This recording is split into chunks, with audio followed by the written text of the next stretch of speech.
इधर जंग के मैदान से पूरी दुनिया के लिए एक राहत वाली खबर आ रही है। इजराइल और हमास में 11 दिन बाद युद्ध विराम हुआ है। आपको बता दें कि शुक्रवार रात 2 बजे से इजराइल और हमास के बीच में युद्ध विराम का ऐलान हुआ है। मिस्र की पहल पर सीज फायर को तैयार हुए हैं इजराइल और हमास। ये बड़ी खबर है पूरी दुनिया के लिहाज से, क्योंकि पूरी दुनिया चिंतित थी इन दोनों के बीच युद्ध को लेकर और पूरी दुनिया से लगातार दबाव बन रहा था। लेकिन इन सब के बीच में आखिरकार सीज फायर का ऐलान जो है वो कर दिया गया है। ये फाइल शॉट हम दिखा रहे हैं उस वक्त की जब यहां पर दोनों तरफ से हमला हो रहा था और लगातार हजारों रॉकेट जो थे वो हमास ने दाग दिए थे। उसके बाद इजराइल की तरफ से कुछ बड़े रॉकेट दागे गए।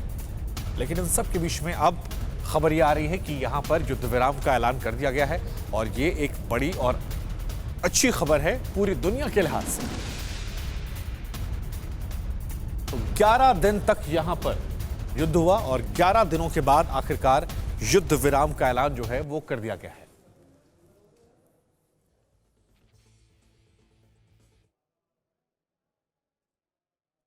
इधर जंग में नुकसान कितना हुआ ये हम आपको समझाते हैं। तो आपको बता दें कि गाजा पट्टी में सबसे ज्यादा जानमाल का नुकसान हुआ है।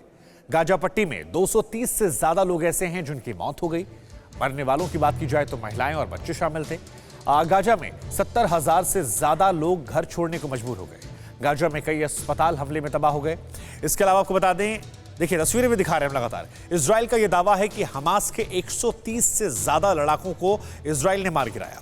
हमास के हमले में इजराइल के 15 से ज्यादा लोगों की मौत की खबर आई है। हमास ने इजराइल पर 3000 से ज्यादा रॉकेट दागे हैं।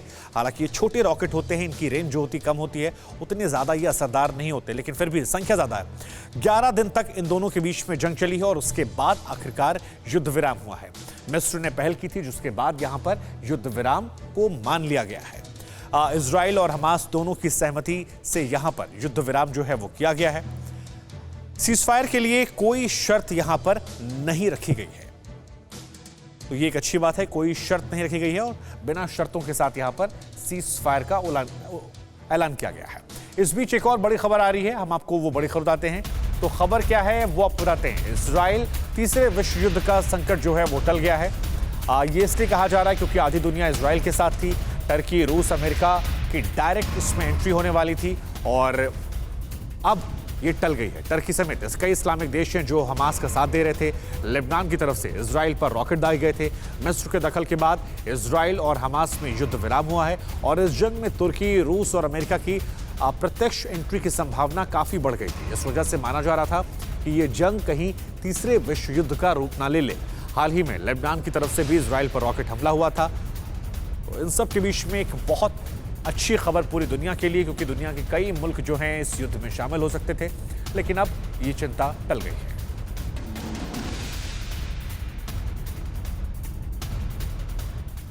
अब आपको हम ये समझाते हैं कि दुनिया में कौन कौन से मुल्क किस खेमे में शामिल थे, किस खेमे में साथ खड़े नजर आ रहे थे। तो देखिए यहां पर आपके इजराइल के साथ बात की जाए तो यहां पर अमेरिका इजराइल के साथ था। फिलिस्तीन के साथ बात की जाए तो चीन वहां मौजूद था। अगर और देशों की बात की जाए तो इजराइल के साथ फ्रांस मजबूती से खड़ा था। फिलिस्तीन के साथ पाकिस्तान खड़ा था। इजराइल के साथ जहां जर्मनी था, वहीं पर फिलिस्तीन के साथ कुवैत नजर आ रहा था। इजराइल के साथ ऑस्ट्रेलिया था तो फिलिस्तीन के साथ तुर्की नजर आ रहा था। इजराइल के साथ जहां कनाडा था तो वहीं फिलिस्तीन के साथ ईरान खड़ा था।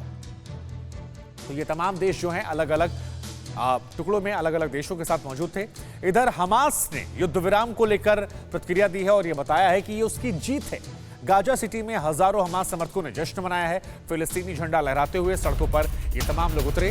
हमास के दूसरे बड़े नेता खलील अल हया का यह दावा है कि इजरायली हमले में बर्बाद घरों का फिर से वो निर्माण करवाएंगे। तस्वीरें हम आपको दिखा रहे हैं। देखिए बड़ी संख्या में यहाँ पर हमास के जो लड़ाके हैं वो जश्न मना रहे थे। ईस्ट जेरूसलेम और वेस्ट बैंक में भी जश्न मनाया गया है। तो आतिशबाजी जो है वो भी की गई है। हालांकि इजराइल ये दावा कर रहा है कि 130 से अधिक लड़ाके हमास के मारे गए हैं, 15-16 लोग इजराइल के मारे गए हैं। लेकिन हमास के दूसरे सबसे बड़े नेता ने यह दावा किया है कि ये उनके लिए किसी जीत से कम नहीं है और ये तस्वीरें उस बात की तस्दीक करती हैं जो इस वक्त हम आपको गाजा सिटी से दिखा रहे हैं।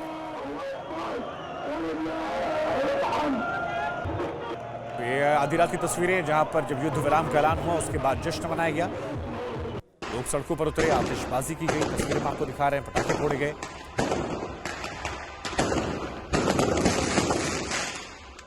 इधर 11 दिन तक चली जंग में हमास के सुरंग नेटवर्क जो हैं वो तबाह हो गए। इजराइल ने गाजा में तबाह किए हमास के सुरंग नेटवर्क।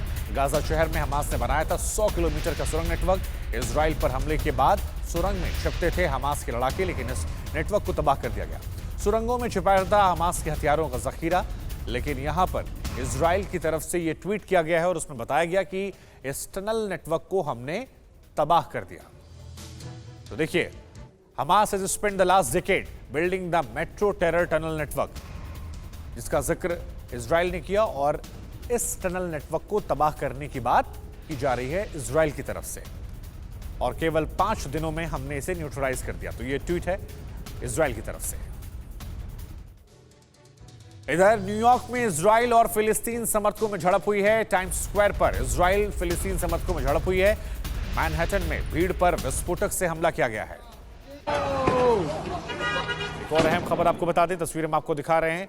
लड़ाई जो है वो चल रही थी गाजा और इजराइल में, लेकिन अब असर इसका जो है वो न्यूयॉर्क में भी देखने को मिला है। न्यूयॉर्क में मैनहट्टन में भीड़ पर विस्फोटक से हमला हुआ और ये समर्थक जो थे ये इजराइल और फिलिस्तीनी समर्थक आपस में भिड़े थे। इधर न्यूयॉर्क शहर में इजराइल और फिलिस्तीन समर्थकों में जबरदस्त झड़प हुई है। कुछ और तस्वीरें आई हैं जहां टाइम्स स्क्वायर पर दोनों देशों के समर्थक झंडे लेकर आमने सामने आ गए।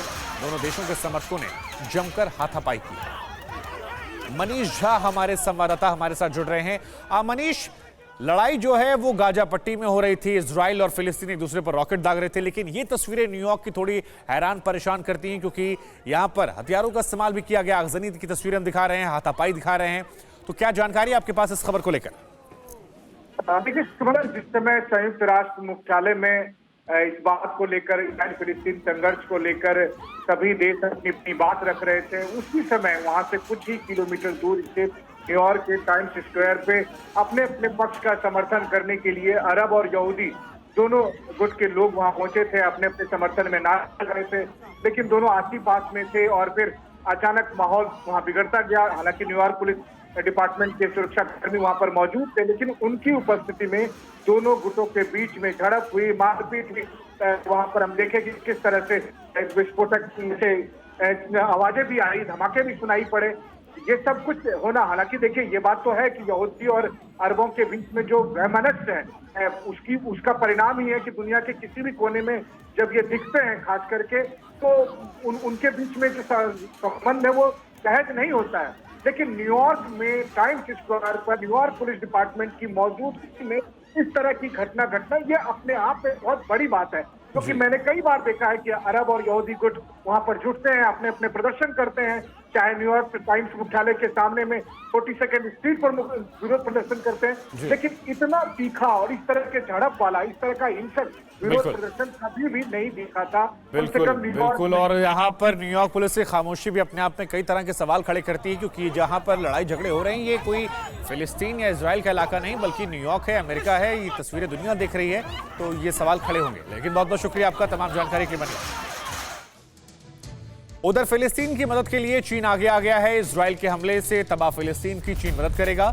घायलों के इलाज में फिलिस्तीन की मदद चीन करेगा। गाजा पट्टी में फिर से लोगों को बसाने में चीन मदद करने वाला है, ये बड़ी बात सामने आई है। तस्वीरें हम आपको दिखा रहे हैं किस तरह से कई इमारत, बड़ी बड़ी बहुमंजिला इमारतें देखते ही देखते ताश के पत्तों की तरह यहां पर गिर गई जब इजराइल ने यहां पर हमला किया।